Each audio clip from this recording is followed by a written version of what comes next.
Okay. All right. So this is what I'll do. I actually expected to connect with Rochelle.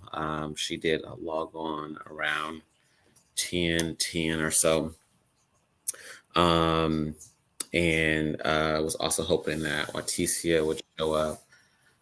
Looks like Rochelle still may be showing up currently. Let's see. Are you there, Rochelle? Let me see.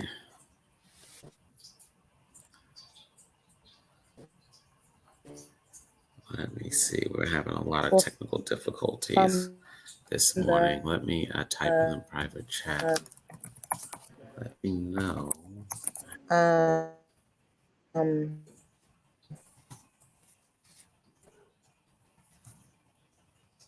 Here a little bit. What did you say?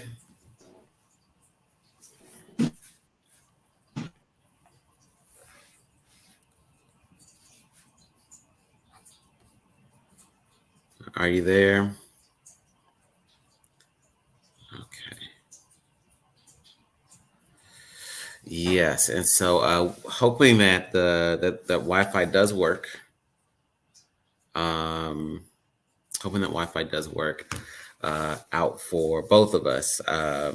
But in case it does not, I still wanted to take this opportunity to speak to you all about the things that have been transpiring, as well as some of the things that we have on the horizon, and not just to get you guys' ideas and input, but to also make sure that because I you're. don't know how to do it. What'd you say?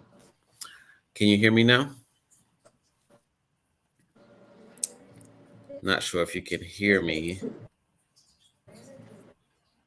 Let me know if you can hear me.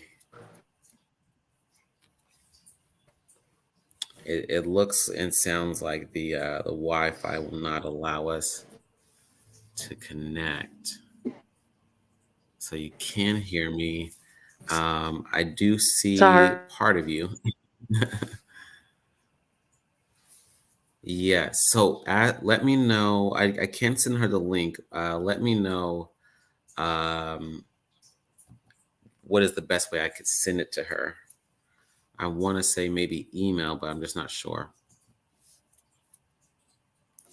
Right. I can. Maybe you can send it to her. This is the link here.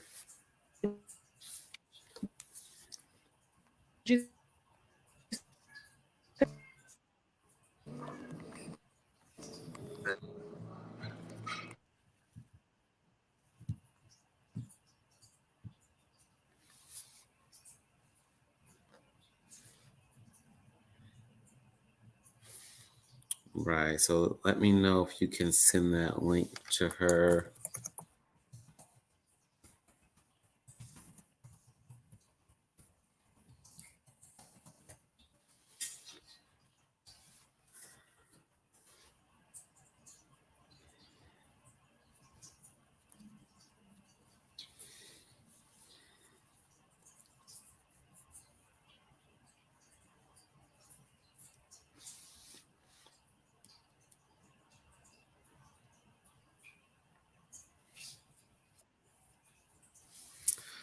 Okay. Leticia is on. This looks like it's coming together.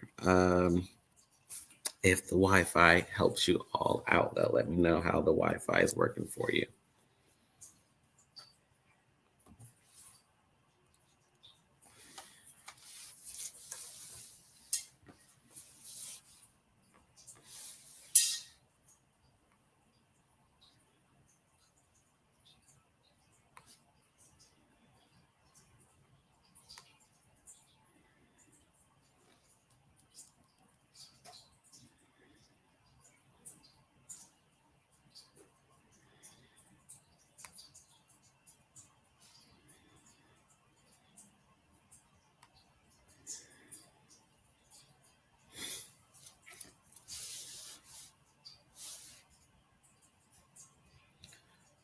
All right. Let me know if anyone can hear me.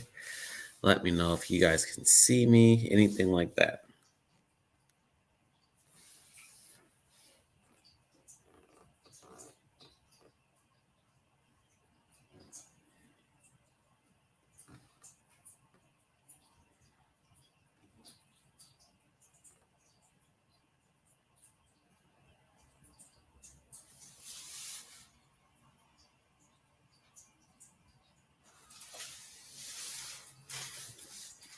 See some things loading.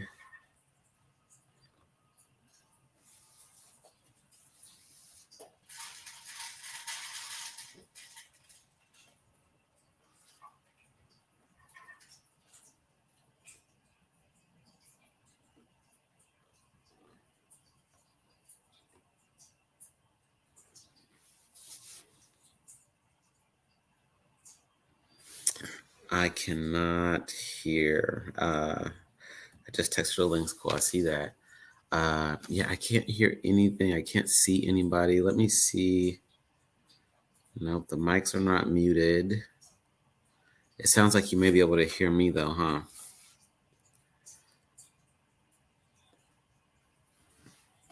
Yeah, that's crazy.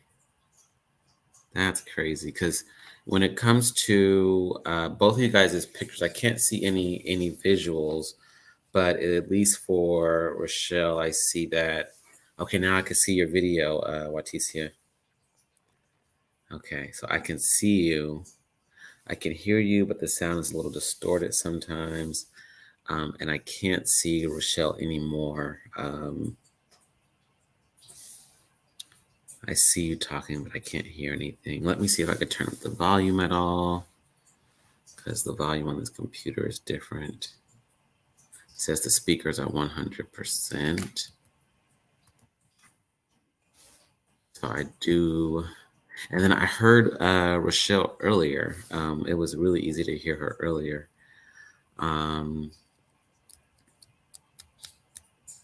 I can't hear you. I could see your mouth move. So that's how I know what you said.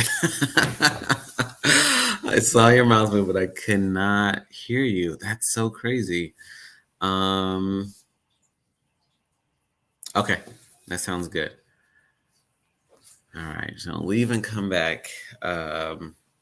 Hopefully, we can figure it out.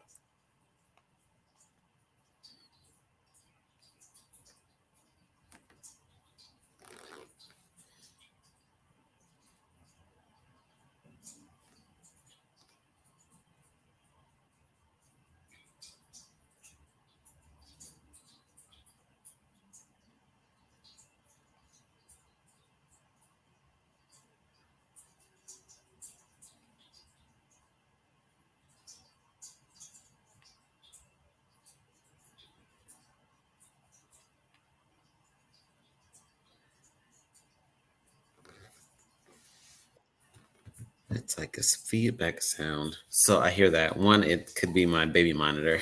And I can turn that down, but that may also not be what you're hearing too. Um, Let me turn off the baby monitor. Oh man, this is so crazy. Yeah, y'all let me know if you can hear me. I can at least see these texts.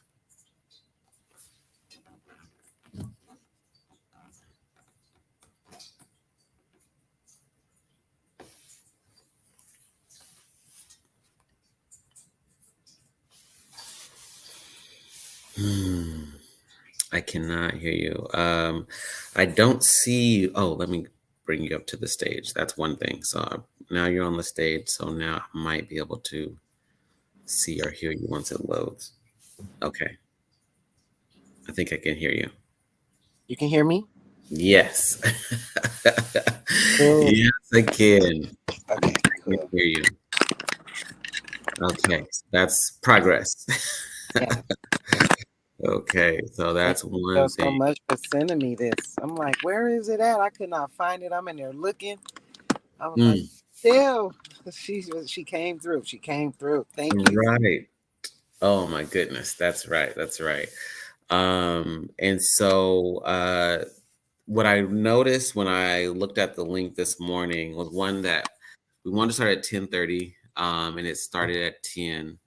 And when you look at the Google Calendar link, it has the Zoom link, and then it also has the StreamYard link. And so I opened the Zoom link to see if anybody would ever hop on it. I didn't see anyone, and then I came to this one, and then actually that's when I saw Rochelle. So I was like, okay, at least Rochelle knows that we're here. So hopefully other people can find it. But yeah, I think next time we'll just make sure that it's more clear. What it does bring up though is the question around the method that we are trying to get the information to you. Do you feel like are you comfortable with Google Calendar? Do you use Google Calendar often?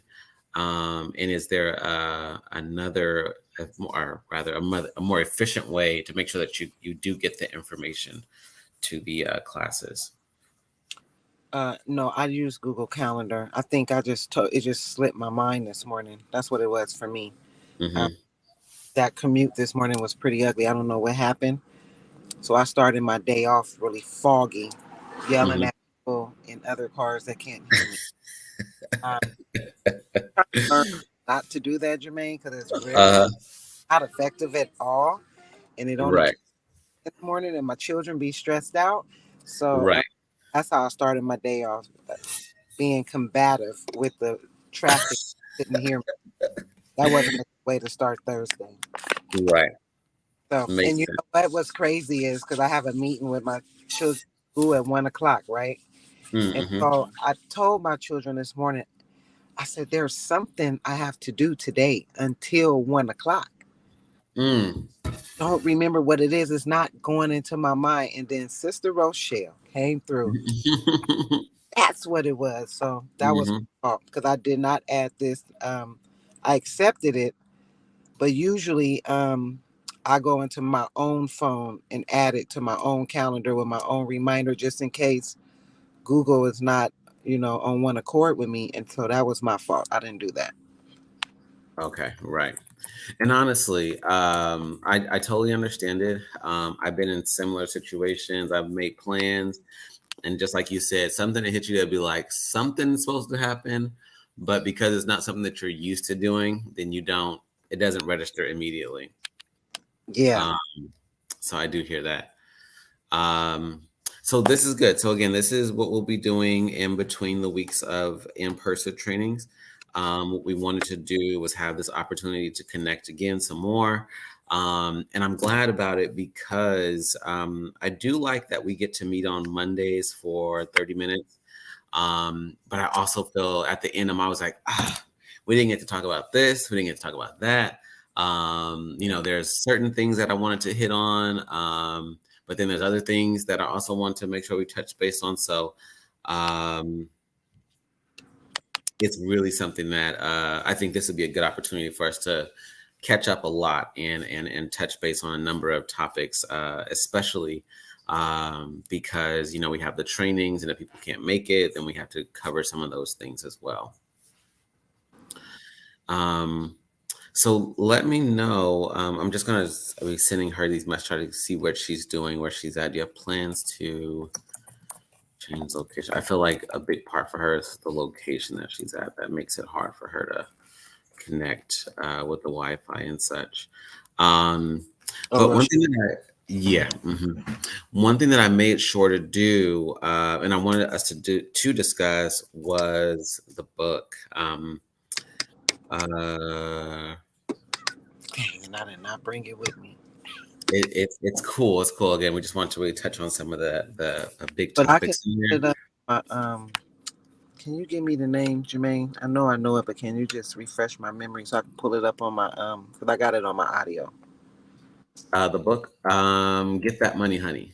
Yeah, get that. That's what it was. I was saying Yeah. get that money chick. Okay, there you go. Get that money, honey. Yes, here she goes.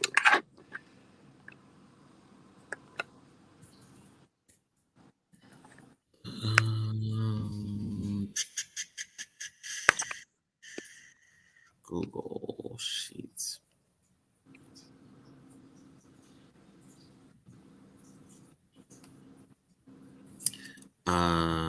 want to try to find this number for her right fast.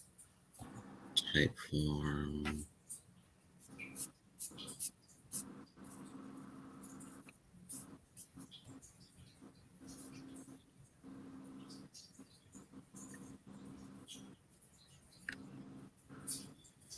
Mm.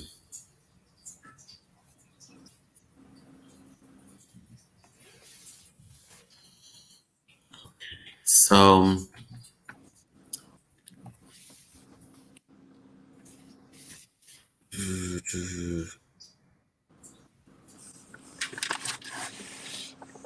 yeah, yeah. Your fault. My daughter has half a day, so I have to stay here to get her. I see. Okay. So again, we'll try to work our best with it. But then two, one, I believe that this is being recorded, and so I can make sure that we can watch it later too. And then also the folks who aren't here can watch it as well. But as it pertained to the book, she touched on a number of good things, and I just wanted to get you guys' thoughts on it. Some of the things that she mentioned, um, and some of the things that she went over. I know that we already touched on like our relationship with money, and how we feel about the finances for an organization. And then after that, she gets into our relationship with asking for money as well as fundraising and getting the word out. But right after that, in the first chapter, then she starts getting into our business in particular, our messaging, and how exactly we are attracting and who we're trying to attract, especially as it pertains to raising funds. And so one of the things that comes up is websites. One of the things that comes up is she even mentions to some degree like our elevator pitch. Can, if we are explaining our organization or explaining our business, is it a super long explanation or is it short, concise? This is what it is. You can find out more information, but I don't want to overwhelm you with all the things that we are doing, trying to do, have plans to do, and have done in the past. Let me just try to give it to you short and concise. I know for me, and I did want to get you guys' thoughts. For me, whenever I'm doing anything that I feel like I'm trying to get started, I find a way to use as many words as possible. And I I I don't like it, especially when I know that it's really me like reaching for the aha moment or reaching for a certain reaction. But I definitely know that I'm guilty of either over explaining or explaining with too many words. So I did want to know, like, Artesia, do you identify with that at all? Or if somebody's asking you what you're doing, do you feel like you can make it short and simple? Well, personally, you and I have talked, and I have never been able to make it short and simple. Um, Uh-huh. it just always, as she mentioned, um, you know, just having that pitch where you can compact everything you're saying in a way where it catches their attention without having to overindulge into what you're trying to sell. Because most of the time, people aren't looking or listening for all of that. They're just True. looking for one thing. So, how Nike say, just do it. Mm-hmm. Nike isn't, and I love the way you look at it like that. Nike doesn't sell the shoe, they sell Right. any person can be an athlete, right? Uh-huh. Mm-hmm. Adidas, and I went to go look for some examples because she was bringing some stuff up, but Adidas doesn't the tennis shoe, they sell comfort. Uh-huh, uh-huh. You know what I'm saying? So they're like, you get our shoe, it's comfortable. But Yes. being able to condense that message so easily and so Mhm. concise and quick, the person doesn't even go looking for the tennis shoe. They're now looking for the comfort in the tennis shoe. Right. And so you just have to find that thing that's inside of your, and see, here I go again. I hear. No, I hear you. She's like, don't let me keep going. See what I'm saying? Right. Long story short, I'm very guilty of that. I hear that. I hear that. And so I like that you bring that up. I actually, it reminds me of another reading, and I'll try to locate that for you guys too, that I had did about a year ago, and it talked about, and it may even be Atomic Habits, but I know it was this other book as well that just talked about branding, and it really just spoke to the fact that whether it's Nike, it's Apple, it's Starbucks, they are more so selling you the culture is in particular what you get when you walk into the Apple store, right? Or what you get when you walk into Starbucks. Yes, there's going to be coffee, there's going to be pastries, there's going to be um, what else can you buy? There's going to be sandwiches there. Same thing with Apple. There's all these different devices, but they are inviting you, if you will, into this vibe, into this feeling. They're inviting you into this atmosphere. And that atmosphere is a special one. It's a unique one. And that is, if you will, the place in which their products are housed. And so I totally hear that. And I feel like one of the words that came up for Apple and even for Starbucks was luxury. You know, when you go to Starbucks, not even when you go to Starbucks, but even when you walk out of Starbucks with the Starbucks cups, you feel like Yeah. you've participated, you know what I mean, in something that makes you better, right? It makes you more sophisticated. It makes you smarter, maybe more wealthy. Like it's just this whole energy around everything that they make. Similarly with Apple as well, you know, I feel like when it comes to other computers, they're great and they can operate just fine, but there's a certain air that comes with Apple products. Um, and so I totally get that. And I think that if there's a way that we can attach that feeling or attach that idea to our message that we have for people when we meet them or even on our website, that can possibly speak more to the audience than the lengthy mission statement or the lengthy um what is that called vision statement. um and so I definitely wanted to hit on that part, one for the sake of thinking about elevator pitches and so forth, but also she mentions that it's really important to have a one pager. And I was so glad that she did that because I was thinking that's exactly one what we've been talking about.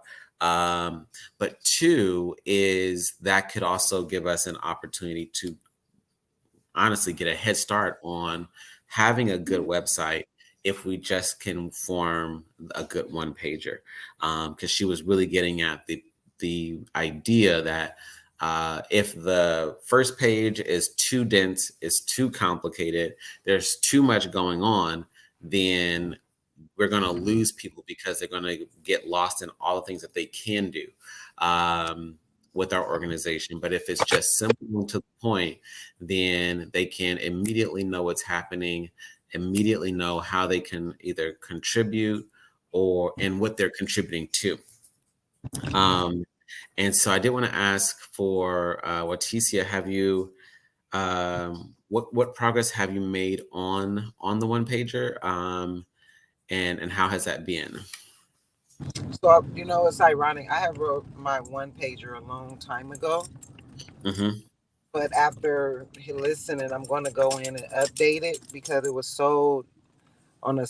It was generic, really mhm, generic. Because even though it's a one pager, it should be packed with enough information that mhm. that's all they need, right? So there Right. was just there was a lot of room for either assumption or speculation, not a lot of clarity on it. It was Mhm, just generalizing, and so Now that I have a little more information, now I think I know how to exactly how to format it, and I'll have that Mhm. this week because I already have it. I just have to tighten it up. Right. Right, right. So yeah, with that being said, I did want to point to she did bring up this particular website that she wanted to point us to, and I want to try to bring it up myself if I can. Let's go to this one.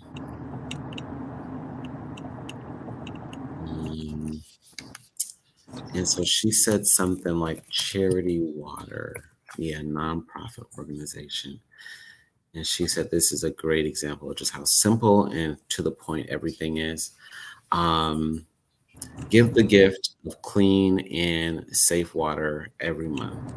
Um, and so immediately you see the, if you will, a call to action, which is honestly a surprise. I would imagine that the call to action would be like at the bottom of the page somewhere, like after you keep scrolling. Um, but they even have donations right there on the first screen. The very first thing that you see is the opportunity to donate, but then you see all these, and like she mentioned in the book, these are amazing pictures. Yeah, I mean, these are absolutely like standalone. I will say that standalone pictures. The environments that they're in, I'm sure that a photographer was paid very well. Let's look at this little girl. Oh my gosh. I'm sure a photographer was paid very well to take these pictures. Um, they have them on the desert. They have them in places that are clearly, maybe more so impoverished. So you don't think that your money is going to just anywhere. It's not going just down the street. It's not going, somewhere in middle America. But this is clearly saying that your money would be going around the world. Um, and not only around the world, but they're going to beautiful people. And these are people who are grateful, they're appreciative, right? So all these things, and this is all just from the images, right? Like this is just they didn't say this, but it just is visually conveying all of that. And I think that that is a great example of a way that we can think about um, having our website be an opportunity for people to see, the impact that we're aiming to have. Um, 40, so numbers, that's one thing I want to emphasize here too.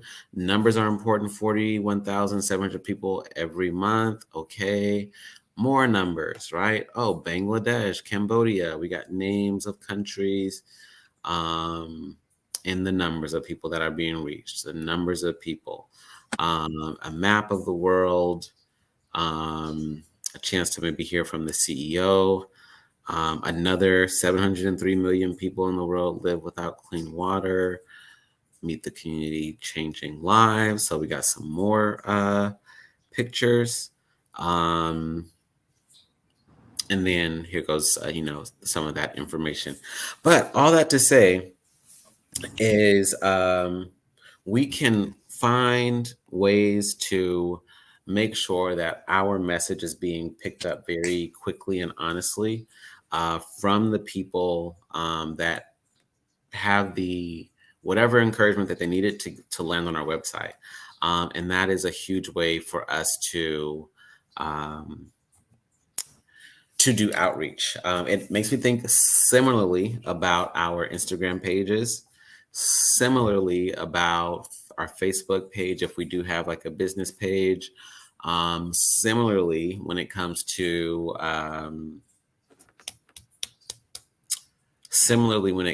to TikTok, right? So whatever type of platform we want to find ourselves on, we can see the value of people saying, "Oh man, I see exactly who they're serving.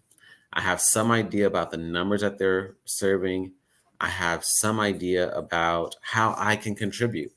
And it can be monthly. And I love the fact that they have a monthly commitment on there, because sometimes we think about, oh, I just want to get them to donate something one time.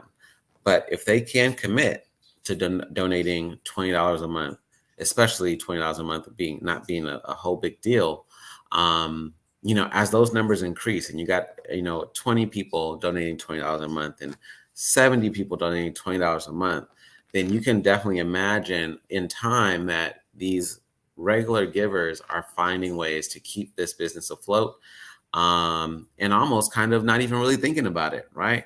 They may get an email, newsletter saying, "Hey, I tried to find this person. I'm sorry. Hey, this is what we're doing. This is where your money is going towards." But honestly, they may just be glad to know they're taking my money every month. It's automatic. I feel better about myself. They may send me an update and tell me like what type of impact they're having, and that makes me feel good about myself too. All of and so That's one thing I noticed in some of the discussion we had about fundraising last couple of cohorts, was that a big part of fundraising is making the people who donate feel special. Yeah. You're so amazing.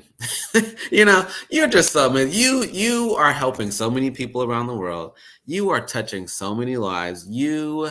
Oh my gosh, thank you so much for what you're doing. Because of you, we get to do these types of things, and especially I could see it coming, the older that I get, where I'm like, one of these days, like I can't do as much, I can't go as many places. And I would love for people to be like, man, but we're so glad that you gave to our organization because you're helping us. And I'm like, I'm just doing what I can. I can't make it to Yeah. everything. I That's my can't make it to thing. everything, but I I can can send give you you my exactly, Um, and so I do want to ask, do you have any website, or have you tried to have one? Have you once had one? Do you have one you never really use? What is your relationship with that? So I did have a website. I went through SF, um, Sell Black. They Mm-hmm, for us to have it, but of course, it's no longer up and running because there really was no business. And again, mm-hmm, didn't understand what we were doing. So now that I'm in a different place, I reached back out, asked if I could retake the class so that I can benefit, but they said they were not offering it to people who were returning, only new people. So I guess, but she says she will try to find, because once you're out the class, you don't have access to none of the video mm-hmm. no more. So she said Yeah. try to see if there's a way that she can release that stuff to old Mm-hmm, participants, because I'm not the only person who went through that. Actually, like 75% of the people who went through their program no longer have their website. So mm-hmm. That's real. That's real. And honestly, that's one of our motivations personally for trying to keep a lot of information available. I know for me personally too, there's a lot of things, and whether it's information or resources that I once had access to, that it could be a year later, 2 years later, and I'll be like, oh, I'm so glad that I bought that thing that I was interested in that one time, because now I'm interested in it again. And if I could read it, I could watch it, I could study it, I could, take notes, I could do all that stuff. And so that's super, that's a really important thing to acknowledge that they could do, and to definitely, always to make sure find ways that we can keep information, because some stuff will no doubt be useless and we'll throw it away, or we never use it, never touch it again. And some stuff we're like, I'm glad I held on yeah, and set up and bought that stuff, because now I can use it. because sometimes it's on a whim, or Mm-hmm. you're impulsively buying something or trying to be a part of something. Because again, you're looking at other people spending Mm-hmm. from it, and you're thinking, "Oh, this is my thing," and then you get in and you're like, "Oh, I'm not even connected to this really." Right. But the money you've invested in it, and one day it will be valuable. Right. Right. That's very true. Very true. Um, but yeah, I wanted to bring that up. I know that for us, we have used Squarespace. Squarespace is relatively cheap, as you can imagine. And I also heard of Wix. I actually have used Wix myself as well. Also relatively cheap. Um, and those are websites that help you make websites themselves, so they also can give you templates and stuff like that.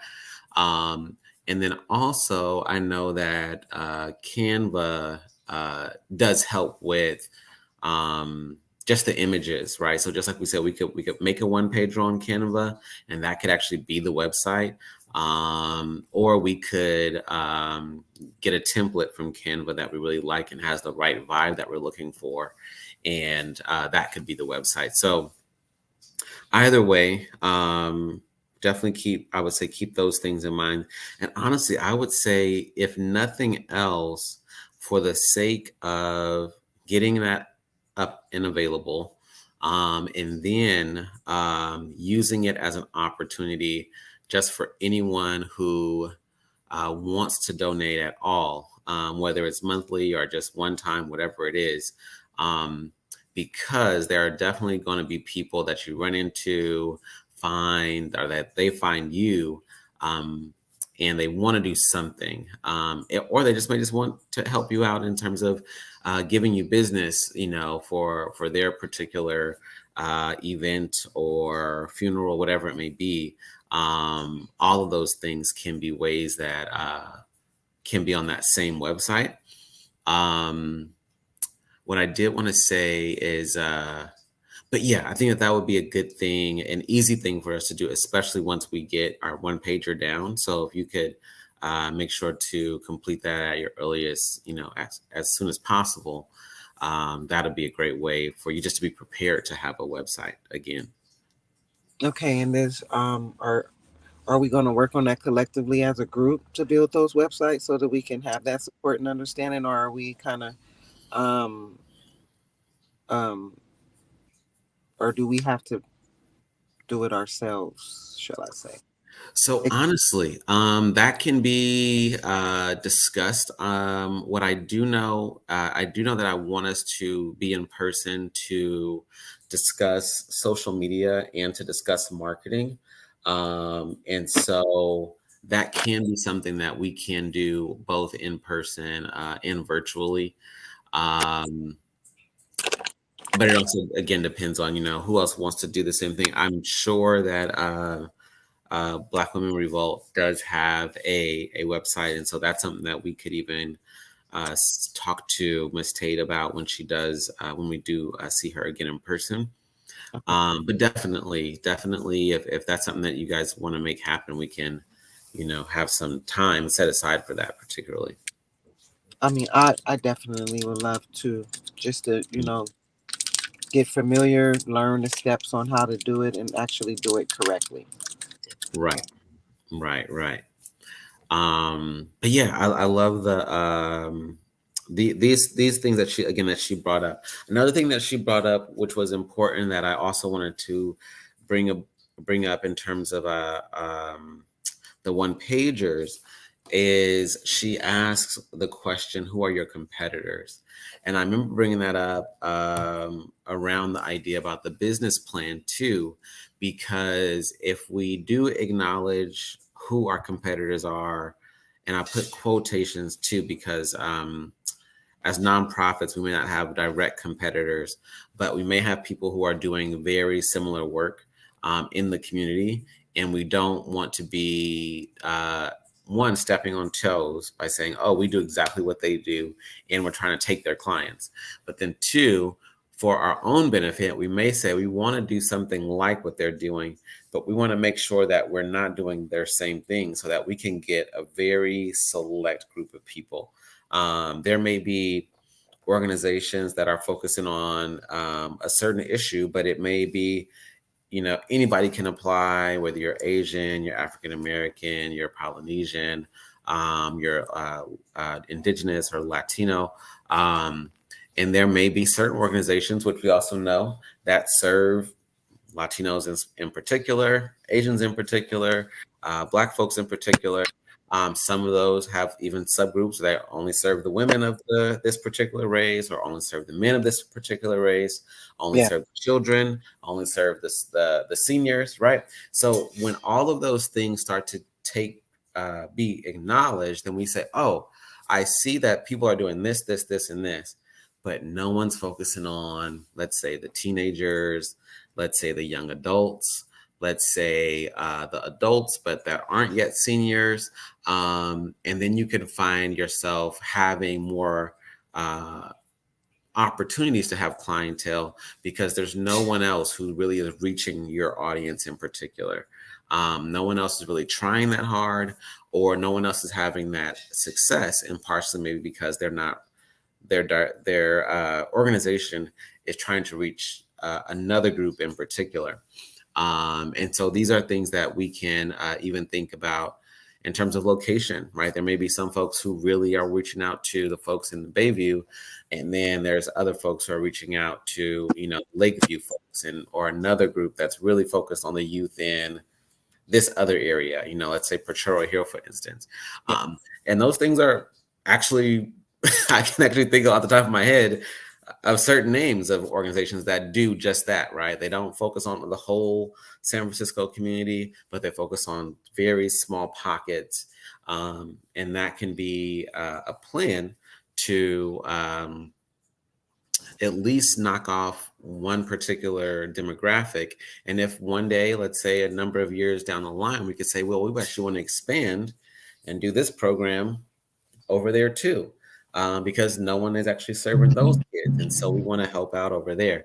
But when we start to go, okay, we want to get everybody the first time, and this is going to be for anybody in Oakland, San Francisco, Richmond, then we'll just be like, look, it's so many people that we're trying to reach, we end up hardly reaching anybody. Right. Uh, and so she mentions that too when she spoke to us trying to on our websites trying to be too broad, that we can end up find ourselves you know making ourselves or stretching ourselves too thin by trying to reach too many people. It even makes me go back to that website that we just saw, and how on the map a lot of those countries were, I would say, Northeast Africa, and I want to say maybe Southeast Asia. Um, and there's a bunch of places that they haven't reached people, but that may be the place that they feel like this is where we have the most resources, where we can get people the water the easiest, and maybe from here we can expand. But this is going to be our hub, if you will, of where we are doing the most business. And that's something that's really, really important. Picking a certain audience that we're looking to impact. And with that being said, she also does bring up some of the stuff around what is that? The funders and the people that we are pursuing and who they are. But as it pertains to the competitors, have you looked up or heard of any other businesses or organizations that are doing very similar work to what you're trying to do? I haven't per se looked them up, but from what I know, there isn't many that are doing what I'm trying to do. You Hmm. have programs that's dealing with like behavioral, the academics, after school, but there's nothing dealing with life skills and intertwining that with education, emotional and social well-being, and even dealing Hmm. like the mental health piece. I've noticed is totally opposite in every program. Um, Mm-hmm. Either factor it in by a workshop, but it isn't something that's ongoing. Hmm. Meeting kids where they're at is something I don't see in a lot of programs. It's just a lot of generalization. You come in, we have this kind of strategic thing that we do, and you come in and you fit in where where you fit in at. And so Hmm. there's just certain elements of a child's, even if it's just a child, but it's just certain elements or certain areas, I should say, that they focus in on. Right. the whole wraparound service of making sure a child is being catered to emotionally, socially, academically, and supportively. That's Right. different because even in school, if we taught children about finances alongside their academics, we Hmm. have so many different chaotic things going on with children, I believe, because Hmm. learn it from a different perspective, but because school just has this one way of teaching, right? Hmm. Think about it. Once they leave school, a lot of that stuff isn't even what they have to deal with when they get into the world. Right. Prepare them for everything academically, but then they get hit with something emotionally, or then they Right. get with something financially, and that academic stuff that they were taught, they try to apply it to an emotional situation, and then they feel like they're a failure. To where if we're getting on all of that stuff together, I think will kind of shape the whole child. So to answer your question again, with that long answer,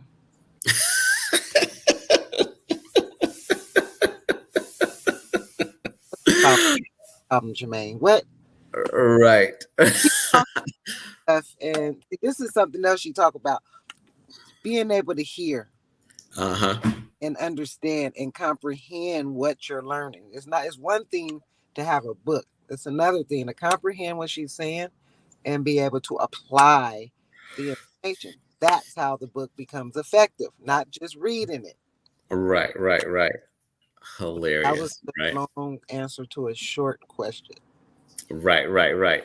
Now, again, this is good stuff though, because you do have an idea of some of the shortcomings of some of the programs that are out there.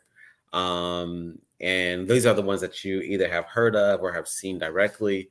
Um, but I do think it is important to like she does mention, to literally try to research it, because there are going to be organizations that have programs in particular that may do, like you mentioned, it may hit on two things, and one of which is something that you are interested in, but they may have more of a focus on the things that you guys aren't doing.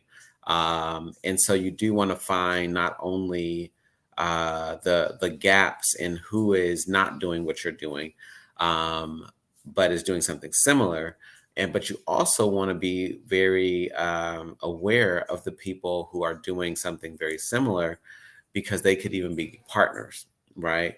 And you say, and one thing that YCD does in particular, is make a very concerted effort to partner with organizations that say, hey, you guys already have the staff, you already have the facility, you already have your clientele. We just want to be partnered with you in case we get somebody in here who's looking for this one thing, and lo and behold, they need the thing that you guys offer that we don't offer, you Okay. know.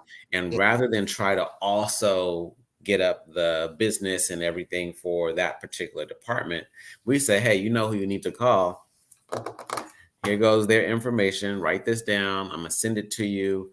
Call them, because we are connected to them too. So you can participate in their program, and you could let us know, and we'll give you credit for showing up. We'll give you a stipend for going to using their program, stuff like that. Right. So once it's all connected, then you don't have to. Um, again, they're not competitors at that point. They are just simply people who are doing something really good, but it's a little different than what you're doing. Yeah. Yeah, yeah. And so really wanted to also make sure that that was stated very clearly. Um, she does bring up the importance of photographs. I do want to ask, do you feel like you know of someone who provides great photography for a reasonable or affordable price? I have one person in mind. Um, I don't know what his prices are, but Mhm. he's a really reasonable guy, so I'm sure he will, work with me or whatever. But he's really good at what he does. Uh-huh. I That's think good. his availability and getting maybe an understanding or whatever between him and I, Hmm. yeah, he's pretty good at what he does, though. Good. Good. Good. Yeah. So definitely want to bring that up. I know one. I do know that Naya does have experience with photography and videography. I also know there are some people um, that I've met over the years that I go, man, y'all are next level. This. I don't know where you learned this and how you learned it, but the pictures that you take come out really amazing. Um, and even again, thinking about the pictures we were just looking at, the importance of the environment, the pictures taken in, the atmosphere, the backdrop, but also again how it looks, the colors, and all these things are really important. And if we can um, have good photographs by someone that has that gift, that can definitely help um, our efforts to advertise for our organization. Um, and so that's something that's also going to be really key, um, especially when those days come up for wanting to actually have a website. Um, so yeah, okay. So another thing I wanted to cover was the highlights from the training. Did you get a chance to look at the video from the training?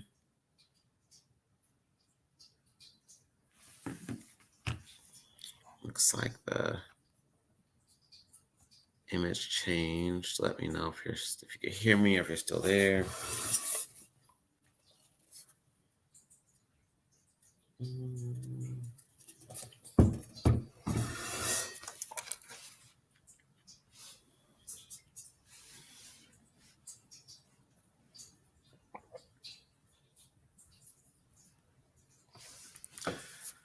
Did take a couple of notes the last time I was.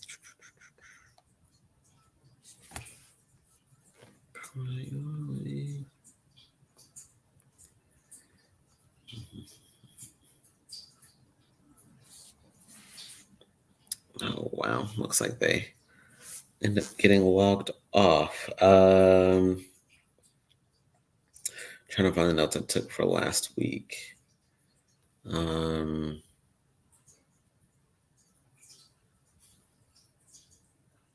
okay, here they are. One of the big things that came up is the importance of having a fiscal manager.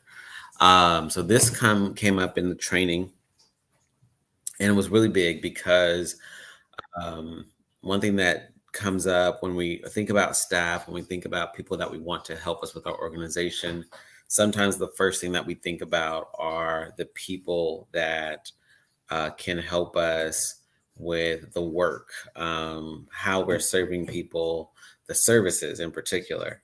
But one thing that Tavari mentioned was one of the very first things that we want to do if we're going to have assistance is have someone that helps us manage the finances of our organization. That was something that he emphasized during that meeting because he was getting at the fact that it's going to be necessary from the beginning, because from the very first day where you start buying supplies or you start buying um, any type of maybe paying for a space, maybe writing down, again, some of the costs that go towards the services or what you're receiving for the services that you're rendering. All of this comes up as something that the fiscal or financial manager would want to know about and could help with. And this is also important because if we are doing this before we're funded and before we get actual grant money, we can find ourselves spending money from our own pockets And we also want to be very careful with spending money from our own pockets, and knowing where that money is going and coming from. Because what we don't want to have happen is we don't have the money to spend it, and we started something off that we can hardly afford to keep going. Uh, and so I really like this idea that he brings up about the financial manager, because um, it also is one of those areas where a lot of nonprofit organizations and even businesses really struggle, because their lack of information, skill, and understanding of how the finances of an organization work. Um, but yeah, before it looks like you had came off. Did you get a chance to look at the training at all from last week? I did. I got to see Mhm. some of it. When you to get something, you actually got to look at it a few times. But what he was saying Um, was really good. But yeah, I did get to watch it. okay, good, good. Was it? You said you had to look at it a few times. Was it hard to hear? Was there something with the audio? What did you feel like Oh that no, was? it's just my method of learning. I have to Oh, always okay. Uh-huh. I have to always hear something more than once. It's like like you were saying last time, you could turn or the phone can, and you miss something. Next thing you know, you'd have missed 2 or 3 minutes or something. So Right. I, I know what you mean. yeah, definitely. You're welcome. I had definitely heard what he was saying though. Made a lot of sense and good, very good information. Very good information. Hmm. Right, right, right. That's good stuff. I'm seeing, Michelle, that you're saying that you have been struggling, right, with the competitor piece, right? Um, and so if you have any questions, definitely feel free, Rochelle, to write those down.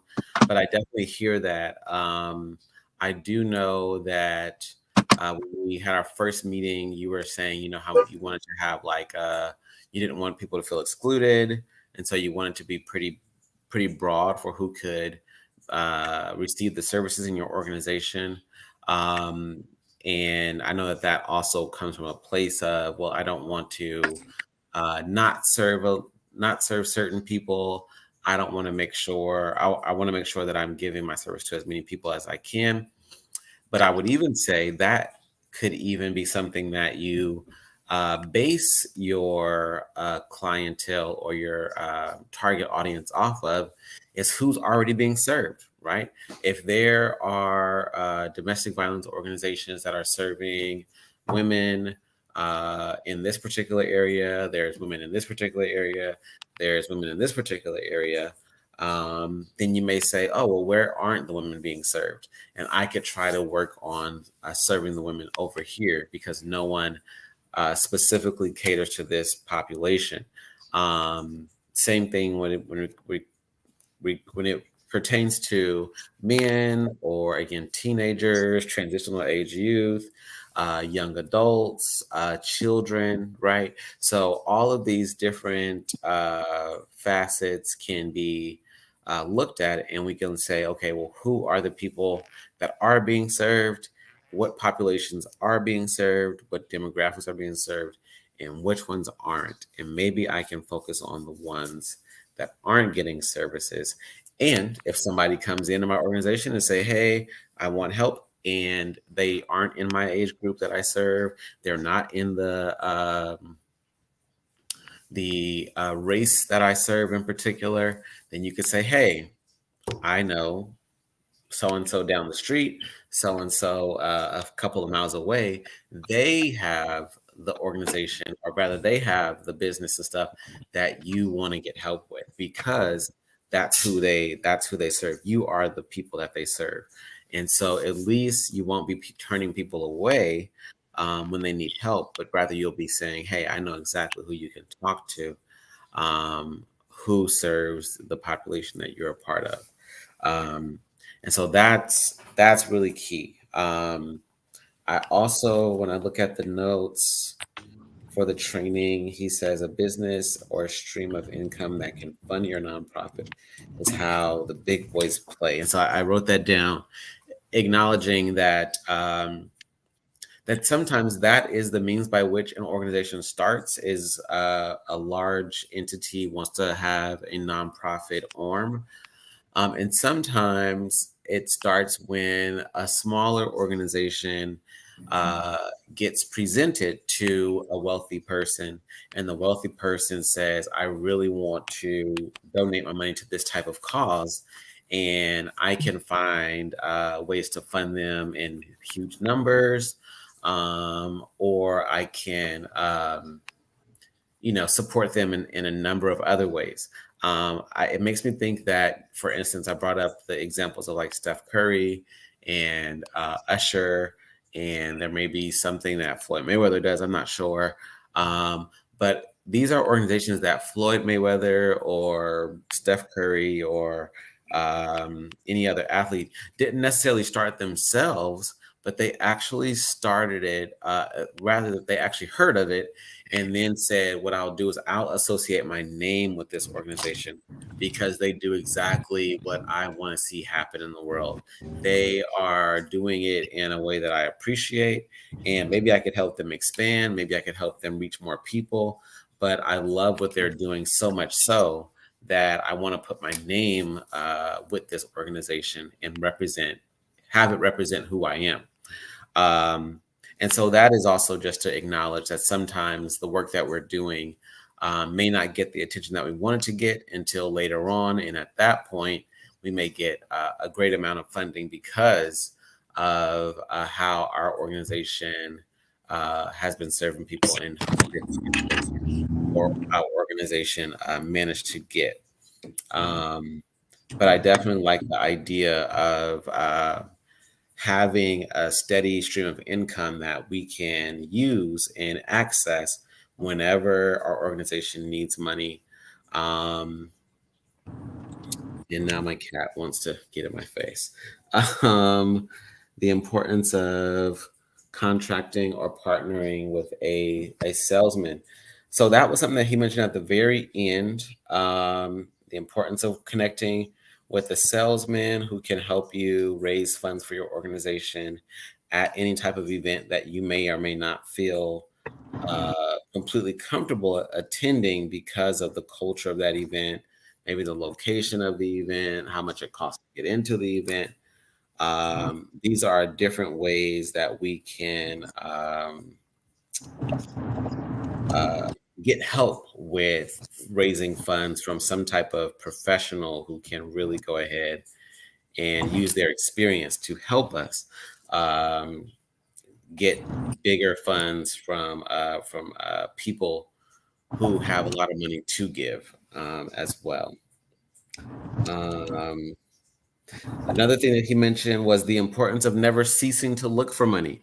And so I brought this up and he addressed it, but I did bring it up because I know that and I do want to get some of your thoughts on this with TC in particular, is that what came up was the people who say things like, we want to have money, we want to have funding, but I don't want to be so focused on money that I get too focused on how much money our organization has, and I invest too much energy in raising the funds, and I'm not focused on everything else.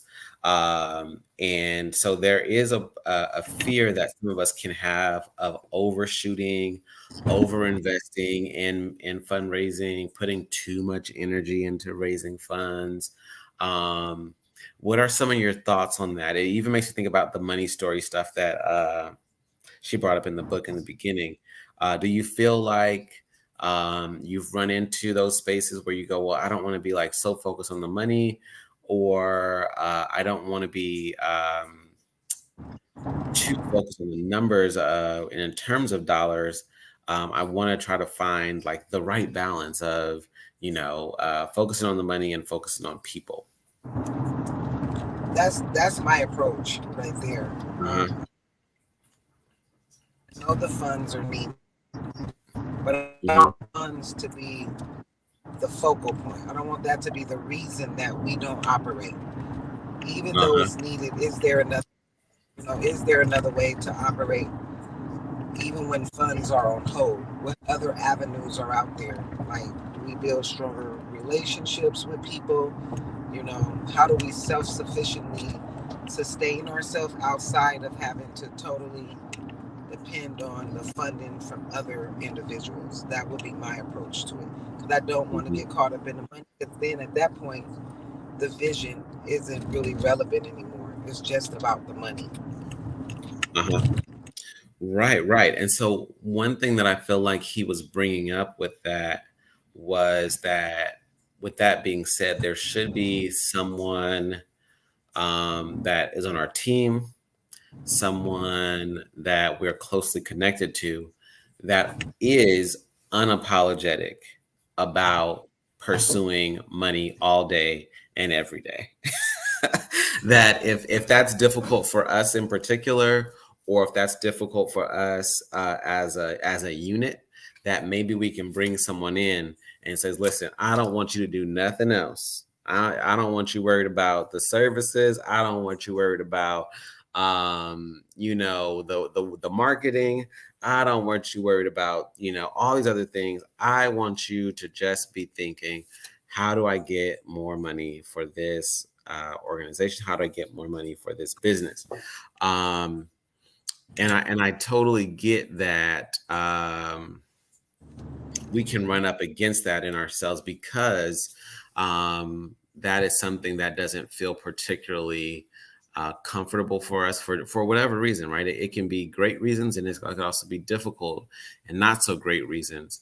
Um, but there's got to be somebody on our staff, or someone that volunteers with us, that says, "Hey, I am here to get you money, and that's all I'm Yeah, going to focus on. I'm gonna just get you money. I'll talk to you again when I get you some money. But until then, don't worry about me. Don't call. Don't text. Whatever. I'm just gonna be focused on the money."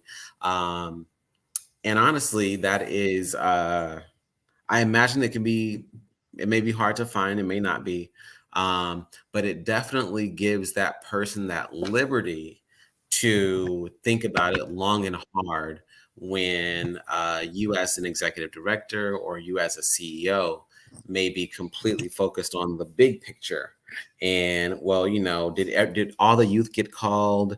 Does everybody feel? How does the staff feel? Does the staff feel like we appreciate them? Maybe we should have like a staff, outing, and maybe we should have like a giveaway for all of the people who give the most, or whatever.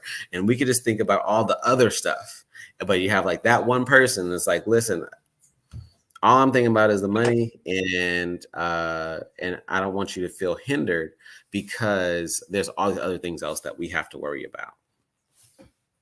right, right. I totally agree with that on all Yeah. aspects. All I was just actually reading about that, where the person was like, all I need for you to do is this while I do this. And when you delegate on that level, then everyone has their own responsibility, and you're not trying to jumble everything around to make sure that you have several different things where deadlines have to be met, because you're going to miss something, because everything isn't getting Right. your full. And so, in order to Hmm. make sure you don't miss anything and that everything is catered to and taken care of, then I definitely agree with that statement that you made about every aspect of the work definitely needs its own individual appointed person. Yeah. Yeah, no, that's really key. It also draws my attention to a couple of the videos that we had from a few cohorts before, where they said that they, as the executive director, they were so focused on the people that they didn't care enough about the employees, in Mm, that they really struggled after a certain point, because at first it was fine, it was whatever. They said after a certain point it began to get more and more clear that the employees weren't happy, the employees weren't healthy, the employees weren't fine. And slowly but surely it began to impact what they could do as an organization. Slowly but surely started to impact the executive director, because now the executive director is stressed out trying to take care of yeah, the community and the people inside of the organization, and they're struggling to be able to do both. Yeah. Um, and so one person that they said that they needed to hire very soon too was either an assistant who focuses on the people, or someone who basically handles all the HR stuff. And they say, hey, let us know if you need anything. Let us know how you're doing. They said that they started passing out surveys. They started getting having a lot of one-on-ones with the different employees to go, hey, I just want to just want to check in. We are completely focused on the homeless population. We are completely focused on reaching these people in this particular demographic. But I also want to make sure that you're good. Are you feeling supported? Are you feeling heard? Are you feeling valued? Are you feeling taken care of? Uh, are you good? And that really ended up changing a big part of what was able to happen with the organizations, because now they were able to show up to work feeling better, show up to work more energetic and energized, show up to work or leave work and not feel like, they can't stand working here, or the boss or the people above them don't really care about what they're going through. Um, and so that's something that he didn't hit on in this particular training, but it did come up in other trainings, that was also a position that need to be, like you just mentioned, delegated so that they could focus on these people, because sometimes we could be so focused on the children or the seniors or the youth that we forget, oh man, our employees may not feel valued, may not feel appreciated. I definitely agree with that because I was actually, and this is not even a nonprofit. I was in Panera Bread uh, Tuesday, I want to say. Mm-hmm. Um, and of course, they want to make sure your customers are um, satisfied and things of that sort. But during the time, the manager was just so rude to the employees. I mean, Uh-huh. she's talking crazy, to Mm-hmm. the point it's one of the employees, she's literally shaking. Right. And so I her and I say, ma'am, if you don't mind, could you go in the back and take care of yourself right quick? Uh-huh. Because you can't serve anyone so jacked up. Go in the back and take Exactly. care of yourself right quick. She Right. just stops Jermaine and she breaks crying, right? Wow. In the Right. middle of Right. the store. Mm-hmm. So I walk to the manager and I say, you're really rude. Mm-hmm. I said, and you're damaging the people who ultimately are serving you in your store. Why would you want to make them feel uncomfortable like that and put your customers at risk, because nervous people can't serve well? Right. Right. And we had to have a little exchange on Uh-huh. behalf of the employees. It's safe to say before I left there, treating them a little better. But I definitely see what you mean. Sometimes we be so caught up in trying to make sure the people taken care of that we're not taking care of the people that's around us that's going to help us serve those people. Right. Right. Right. Exactly. And honestly, both of the executive directors admitted, I wasn't thinking about the employees. Right. We are literally serving some of the poorest people. We are literally serving some of the most at risk teenagers. I was really concerned about the people who were really dealing with, right, real pain, right, real hunger, real issues medically, real issues sexually, and all these things. And so it's very tempting um for us to get so heavily involved in the lives of the people that we feel that we're trying to reach, that we can easily, very easily overlook the people that we came in, they're getting paid, right? They have a little family of their own. You know, they're living in this house or they're living in this apartment, and they have a nice little situation. And the first thing that we're probably thinking is, they don't need help from me. They don't need support. They're fine. Who really needs me are the boys, the girls, the men, the women on the streets. And so it's really easy for us to lose sight of everybody helping us and what they possibly could need. Um, and so that made, again, that is one of the things that prompted them to go, I should actually take the time and or the funds to hire somebody who can focus on these people, because I am just too focused on the big picture. I am too focused on my clients and what they need and how we can better serve them, that I hardly give any thoughts to how we can better serve the employees. Yeah, so that was a big one. Another thing he mentioned was the unrestricted funds from private funders are the best. And that is diametrically opposed or compared to the money that we get from the state. When you get money from the state, they promise you money. Let's just get there.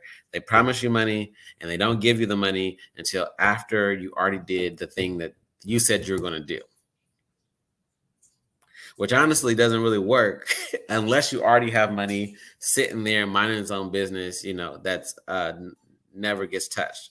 But if you have that money from a funder, when you get that money, they say, here goes 10,000. Let's say, here goes 2,000. Let's say 1,000.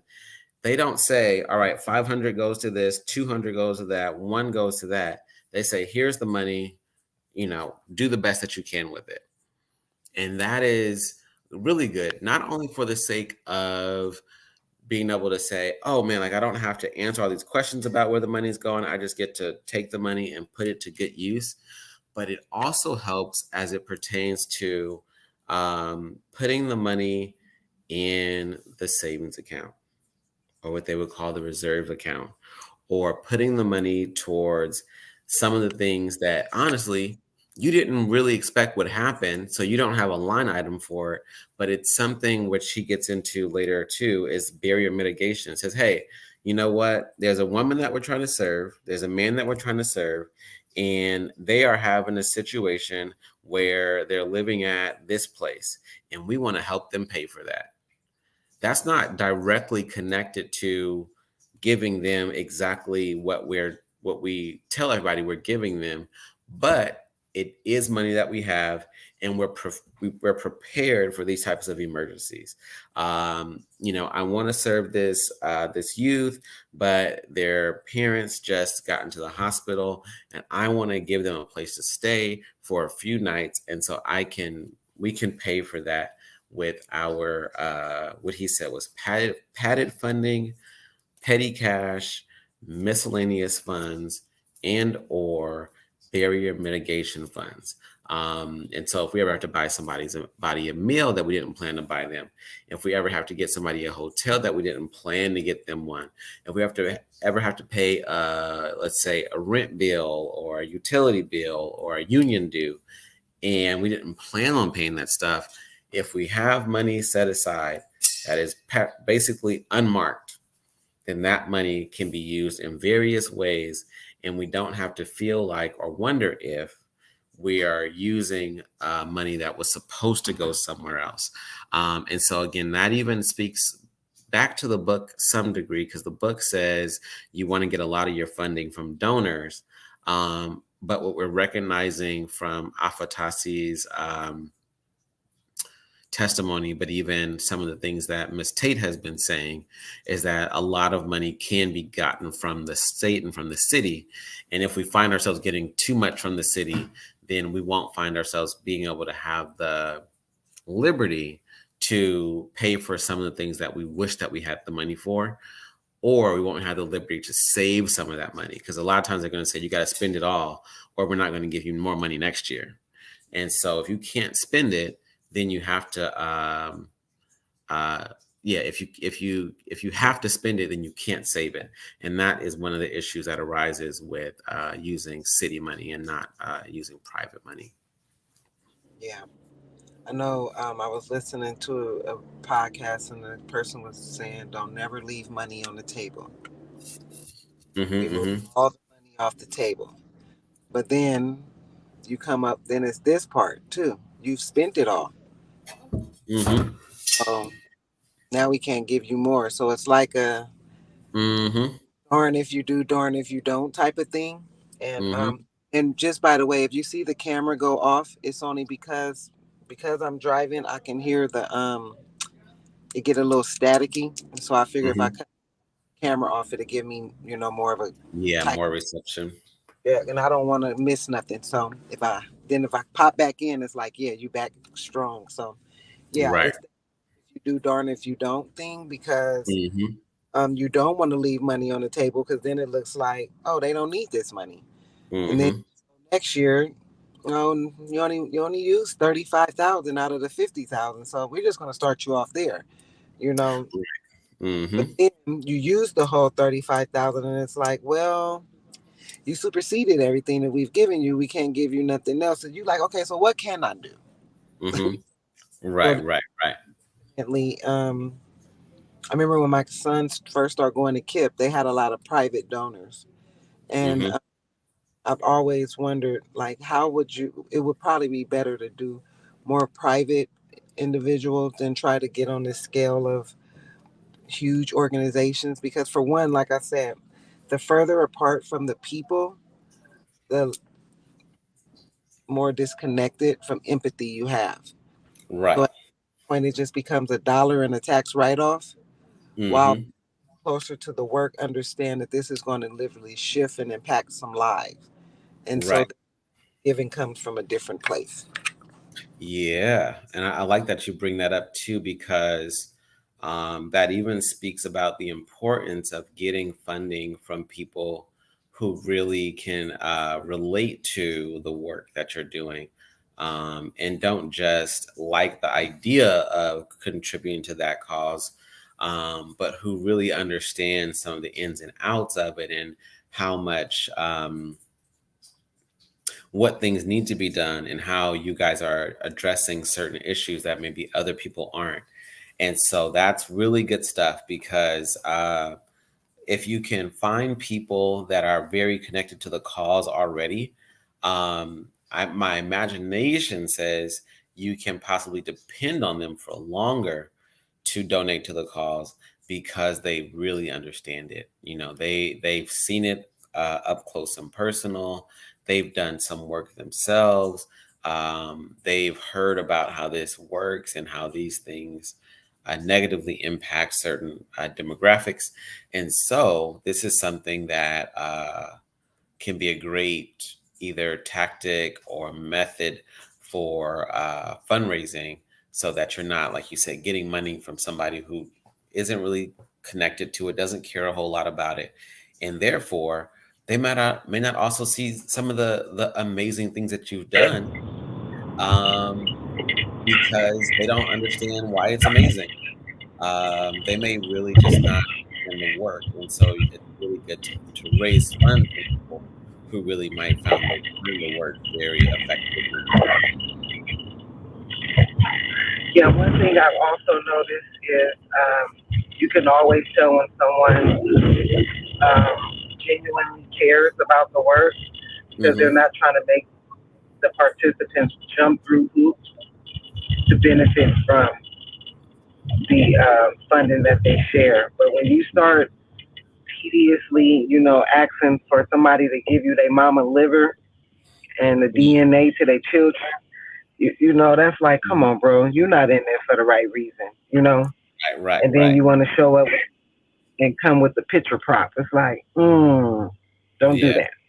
So yeah, we have to also understand how valuable our organization is, and understand that not all money is good money. And just because someone wants to be a part of something Hmm. doesn't mean that their intentions are good. And we got to be able to.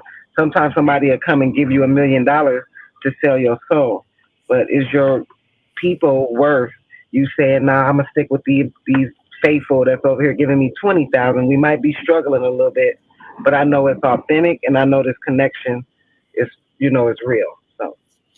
Right. Right. Yeah, no, that's really good. That's really good, and it even makes me think about the conversation that we had the last training about, you know, what type of stances can we take when we are connected with certain people who are giving us the money? Speak up on certain things? Can we be honest about certain things? Because we know that if we say something, then certain people can pull the money and they'll say, okay, you can't have any more from us, things like that. And so, honestly, insofar as we're going to be dependent on people to donate money to our organization, then we're always going to have to some degree, watch what we say, watch how we say it, watch who we said it to. And so it's there's always going to be that give and take, but you definitely want to appeal to people that you don't have to change too much for, because you don't want to feel like you have to be somebody different in order to get your organization funded. Yeah, that's definitely true. Yeah, yeah. Um, but yeah, honestly, the last thing I did speak with Miss Dr. Smith, which is basically my manager. Um, and so we did talk a little bit um, about the attendance. And so we did want to make sure that we're making every effort for people to make it to the different events, the different trainings. And so, like I mentioned earlier, like we just want to make sure that we're getting the information out, and that everything is accessible, so that no one is having to miss the meetings or didn't get the information. There are a couple of people that we've been trying to figure out, how available can they be, how available will they be. Um, but we definitely want to make sure that people who are interested are committed, and are really trying to make the changes and see the results. We ultimately don't want to do it for the sake of doing it, but we do want to make sure that people are growing and learning. Uh, so that really just is going to, continue to cost people a certain amount of time each week. Um, and we just want to make sure that people are genuinely, still connected and making it happen. Uh, I did want to Can I add, ask? yeah, uh huh. Can I ask, like, from you all's program perspective, for a newbie like myself and Rochelle, where should, in expectancy for us, where do you think what things could have already been accomplished thus far that we haven't gotten done yet?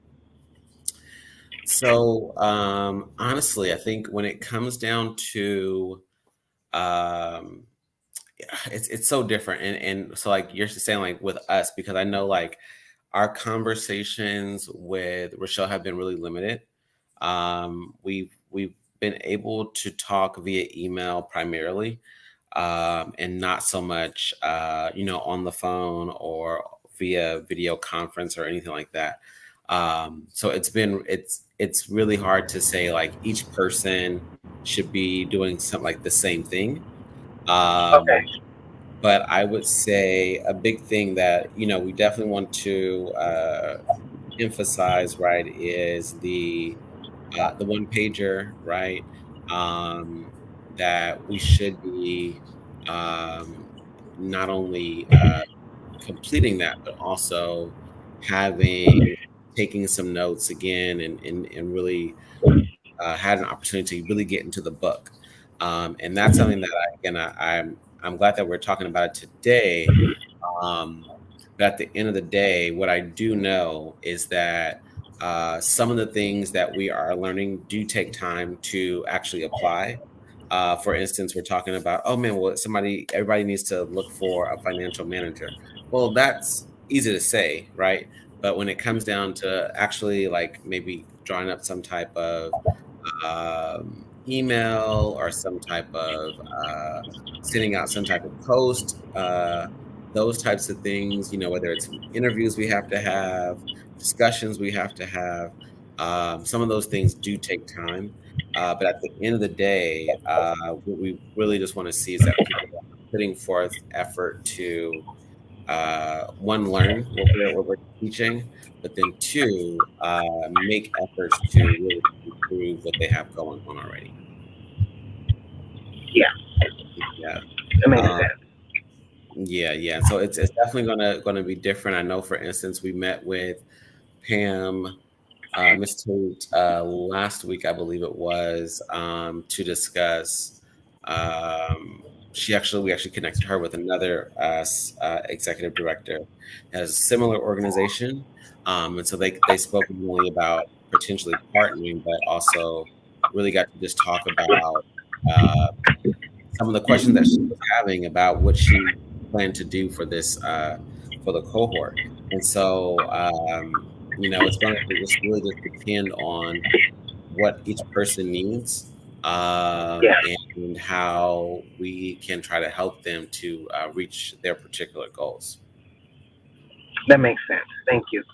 Yeah, yeah, yeah. Because you know how when you do sessions and you're taking like modules, it'll say something like, by the end of this module, you should know or be knowledgeable of, and then it'll have it all marked out. So I was thinking, well, maybe do they have a rubric or something where by the end of this conversation, we should have been able to have identified the top 10 things that you need, something like that. So that's why I asked that question. Yeah, that's the only reason why I asked. Right, right. No, and I hear that, and that actually does bring up the questions like around the syllabus. It does bring up questions around the information that is available, and so and same thing when it comes to the reading, right? It goes, well, if we have read the book, then there are certain things that should be understood. So I hear that too, and that is something that maybe we uh, can draw up. I think the one of the obstacles just has been with just again making sure that we're in touch with everybody. um, and then honestly, there are some things that have gotten in the way, right? Of like, okay, well, they are part of the program, but they're not able to attend this. They have been able to do this phone call, and so when things like that happen, then it starts to go, okay, well, how can we what can we do to help them despite those challenges, um, but at the same time, I'm hearing what you're bringing up, because it goes, well, what can they be learning even with those challenges being in the way? What are some of the things that they could still be working on, Right. making happen? Yeah, yeah, yeah. So that can be something that we can further further understand. Um, but from my understanding, I know that we were looking at one chapter per week, and so I feel like we should be on chapter 4, if I'm not mistaken. And so maybe next week we should be working on chapter 5. But honestly, I know that everyone should have a physical copy of the book. Have you felt like the questions and the numerous writing opportunities in there? Do you feel like it's been helpful? Do you feel like it's been given some good opportunities to figure some of the things out? Well, I think the book is really good. I mean, she's really clear. A lot of the stuff, like I said, because it's the first time ever taking it out of my head and putting it into action, a lot of it just don't um, seem so far off to accomplish because I've never done it, but I'm probably closer than I think, right? So I just got to continue to familiarize myself with the verbiage, with this setting, with these calls, following through on the things that you asked me to do, and then I believe the book will make a lot more sense. It's right now. It's like reading about. It's like that Think and Grow Rich book.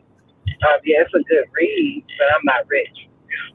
Right. Like Right, right right. now, like yeah, I don't know how to, but it's giving you, yeah. I think the reading is perfect because when y'all aren't able to talk to us or we're not in these places, we have to look for reference to go and just read at our own leisure.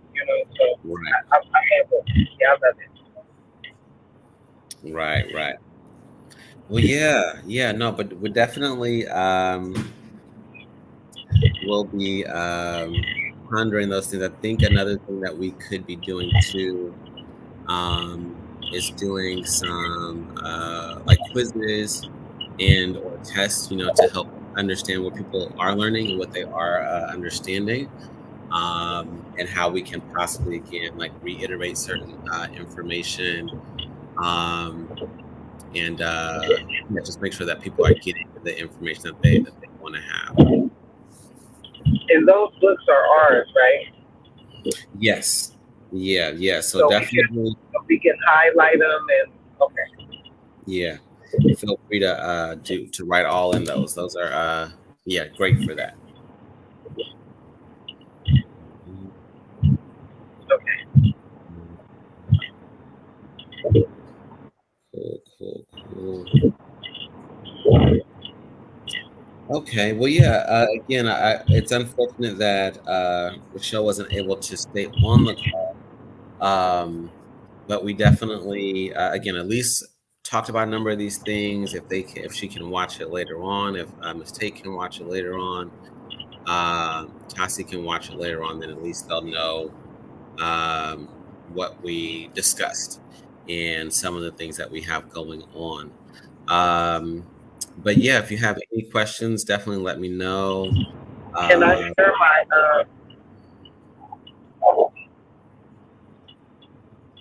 Say it again. can I share my business poster flyer with you? Share out with the ladies if they're interested in coming. Absolutely. Yep. Yep. Yeah. Yeah. Okay. That I'll send that it. also that also brings up the question of the access to the Mighty Networks app. I do know that at the end of the training, we actually did take some time to discuss that too. So that is an opportunity too. But um, one, you could send it to me or Naya, and then we could send it to other folks too. But also, if we are collectively using the Mighty Networks app, we can possibly share it in there, and that's where we can get out information too. Oh, okay. Okay. Yeah, yeah, yeah. Um, but yeah, definitely send that as soon as you can. Again, I know that I don't believe that you're in Mighty Networks yet, but if you wanted to, um, we can definitely one, it's on the training, but then two, we can set some time aside to make sure that you have access to it and you can see what's going on inside. Okay. I'll get that app downloaded today. Okay, no, that sounds good. Set it up. Yeah. Yeah. Um, But yeah, I think that would conclude what we have for today. Do you have any questions or anything else like that? No, this is great. Okay. Cool, cool, cool. So again, thank you one for showing up. Uh, all the technical difficulties, getting through all of it, working with what you have. Because yeah, I definitely didn't want to have us all miss this opportunity to connect and discuss things all virtually. Okay. I appreciate your time and showing up, and definitely thank Rochelle for getting me that link. Would this Right. be our reoccurring? Is this the reoccurring link, or we send something new every time? That's a good question. I think that we'll send it either reoccurring. I think maybe the next time it'll be the last one that we could send, and that could be reoccurring. But I think for this one, this was just a one-time link. Okay, that's perfect. Cool.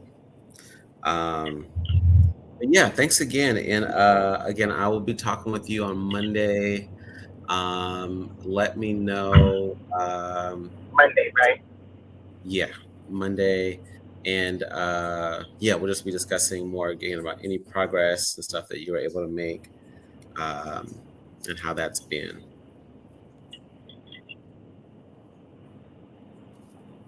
You kind of broke up Jermaine. Say it again. Just any progress that you've been making, and how things have been going. Okay. I'll talk to you on Monday, and you have a great weekend. You too. You too. Hey, Rochelle. Hey, I've had a rough time with my reception. I was at the cafe next to my baby's school because she had a half day, but I couldn't hear nothing. Right. And we understand. And so again, we're glad that we actually have it on here. What I can do is send it, make sure you get the link to it, and you could hear everything that we discussed. Thank you. You're welcome. You're welcome. And Rochelle, I'm gonna send you a flyer. Okay, Rochelle. Okay, thank you. hmm Are you able to meet with us on Monday, or is there another time that you can meet with us via the phone I'm or? gonna send you an email, and I think I might have an appointment, like a doctor's appointment. But I still want to send you an email to try to find a better time next week so we can meet next week. Okay. Okay. So yeah, we'll have our meeting on Thursday, our training on Thursday. So that will be happening that day. But apart from that, we can try to schedule something for maybe Tuesday or It's Wednesday. okay. It's okay. Okay. Okay.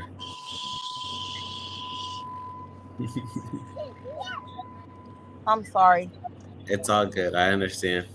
I Okay, you understand. said next Thursday we're gonna do it in person. Yeah. Okay. We'll have another in-person training. Okay. Yeah. So let's try to schedule something for either Tuesday or Wednesday, just in terms of talking one-on-one. Okay. Probably. I think Wednesday is probably better because I used hmm to have a class on Wednesday that I just finished. So now I think Wednesday I'm like I opened up Wednesday. Cool. But Cool. That's I'll good. email you though just to make sure and figure it out. Yeah. Exactly. Exactly. Okay. Okay. So I will talk with both of y'all next week, and hope you guys have a good weekend. Thank you. You too. You're welcome. Have a great Bye. weekend. Bye, y'all.